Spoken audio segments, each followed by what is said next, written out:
Photo गायब, banner फाटला, उमरग्यात शिवसैनिकांची थरारक धूम। मंत्री प्रताप सरनाईकांच्या स्वागतासाठी लावलेला बॅनर उमरग्यात फाडण्यात आला, कारण स्थानिक नेत्यांचे आणि कार्यकर्त्यांचे फोटो बॅनरवर नव्हते। या गोष्टीवरून शिवसैनिकांमध्ये जोरदार गोंधळ आणि बाचाबाची झाली। गटबाजीच्या फोटो पॉलिटिक्समुळे सरनाईकांचे स्वागत सोडलं आणि थेट बॅनर युद्ध रंगले। शिवसेनेत फोटो नाही तर फाडा बॅनर असा नवा ट्रेंड आलाय।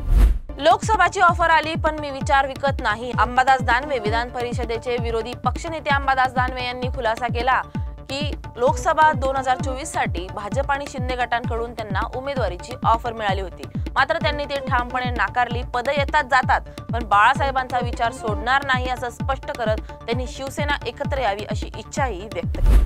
उद्धव ठाकरेंचा फडणवीसांना सल्ला की टोला, राजकारणात नैतिकता हवी, फक्त सत्ता नाही, अशा शब्दात उद्धव ठाकरे यांनी सामनामधून मुख्यमंत्री देवेंद्र फडणवीसांवर घणाघात केला। डायनासोरही कापले जातात, त्यामुळे गुप्त राजकारण नको असा सूचक इशारा देत त्यांनी शिंदे फडणवीस गटाच्या सत्ताकारणावर प्रश्नचिन्ह निर्माण केला आहे।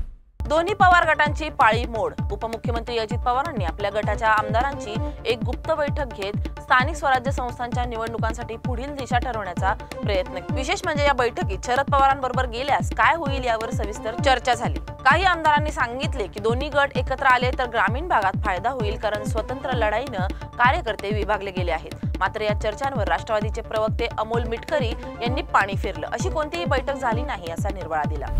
फडणवीस आणि आदित्य ठाकरे यांची हॉटेल भेटीने चर्चेला उधाण। मुख्यमंत्री देवेंद्र फडणवीस आणि आदित्य ठाकरे एका हॉटेलमध्ये एकाच वेळी उपस्थित होते आणि त्यामुळे राजकीय वर्तुळात खळबळ उडाली आहे। बीकेसी येथील सॉफिटेल हॉटेलमध्ये ही भेट झाली असून दोघेही 3 तासांहून अधिक काळ तिथे होते अशी माहिती समोर आली आहे। फडणवीसांनी यापूर्वीच उद्धव ठाकरेंना या बाजूला या असे जाहीर आवाहन केले होते। आता आदित्य ठाकरेंची ही उपस्थिती या संकेतांनाच बळ देते आहे। दरम्यान शिंदे गटात मात्र यामुळे अस्वस्थता वाढली आहे। राज ठाकरे आणि उद्धव ठाकरे एकत्र, मनसे इशारा, शिवसेनेचा जलवा। राज ठाकरे भेटायचे असतील तर थेट भेटू, संदेशांची गरज नाही असा रोखठोक इशारा उद्धव ठाकरे एका मुलाखतीत दिला। ठाकरे बंधूंमध्ये युतीचे संकेत देत त्यांनी स्पष्ट केलं की छुपाछुपी युती नको, पारदर्शक निर्णय हवा। संजय राऊतांनी ही गोंधळ वाढवला, मोर्चासाठी पडद्यामागे हालचाली सुरू आहेत असं सांगत ठाकरे बंधू एकत्र येण्याची शक्यता अधिकच बळावली। म्हणजेच शिवसेना मनसेचा ठाकरे ब्रह्मास्त्र तयार होतोय का हे पाहणं आता राज्याच्या राजकारणातलं सर्वात गरम विषय ठरलाय। उद्धव ठाकरे यांचं इंडिया आघाडीवर मोठं वक्तव्य। राज ठाकरेंसोबत युती झाली तरी त्याचा इंडिया आघाडीवर काहीच परिणाम होणार नाही असं स्पष्ट वक्तव्य उद्धव ठाकरे यांनी केलं आहे। राजकारणात काहीही शक्य नाही, पण महत्त्वाचं म्हणजे कोण कोणासाठी लढतोय असंही त्यांनी ठामपणे सांगितलं। इंडिया आघाडी मजबूत असून राज ठाकरेंशी युती केल्यास ती स्वतंत्र राजकीय गणितात असेल असा संकेत उद्धव ठाकरेंनी दिला। त्यांनी स्पष्ट केलं की राजकारणात लोकांचं मन जिंकणं गरजेचं आहे, समीकरण नंतर पाहू। संसदेच्या मध्ये जंगली रमी, माणिकराव कोकाटे विरुद्ध रोहित पवार। मॉन्सून सत्र चालू असताना विरोधी पक्षाचे नेते रोहित पवार यांनी माणिकराव कोकाटे यांच्या जंगली रमी खेळल्याचा आरोप विधानसभा बाहेर बॅनरवरून केला आहे। त्यांनी म्हटले की सत्र सुरू असतानाच भेटत नाही, पण जंगली रमी खेळायला वेळ कसा? या आरोपांनी राजकीय वर्तुळात जोरदार खळबळ निर्माण झाली आहे। मागील सत्रात देखील उत्पात करणाऱ्या मंत्रींना यावेळी परत एकदा जबाबदार ठेवा असा इशारा दिला जातो। फडणवीस आणि आदित्य ठाकरे यांची हॉटेल भेटीने चर्चेला उधाण।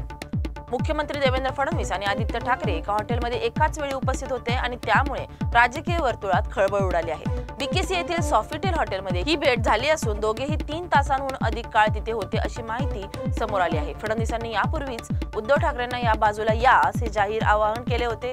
आता आदित्य ठाकरेंची ही उपस्थिती या संकेतांनाच बळ देते आहे। दरम्यान शिंदे गटात मात्र यामुळे अस्वस्थता वाढली आहे। शिंदे साहेब दिसतात कधी? आदित्य ठाकरे यांचा सनसनीत सवाल। आदित्य ठाकरेंनी उपमुख्यमंत्री एकनाथ शिंदेंवर जोरदार टीका केली आहे। शिंदे साहेब गावाला गेले कीच दिसतात, बाकी वेळ गायबच असा बोचरा टोलाच त्यांनी लगावला। सोफिटेल हॉटेलमधील चर्चेत भेटीवरही आदित्य ठाकरेंनी खुलं वक्तव्य करत म्हटलं, मी डिनरसाठी होतो, राजकारण नव्हतं। शिंदे ठाकरे संघर्ष पुन्हा तापतोय आणि टोले मात्र थेट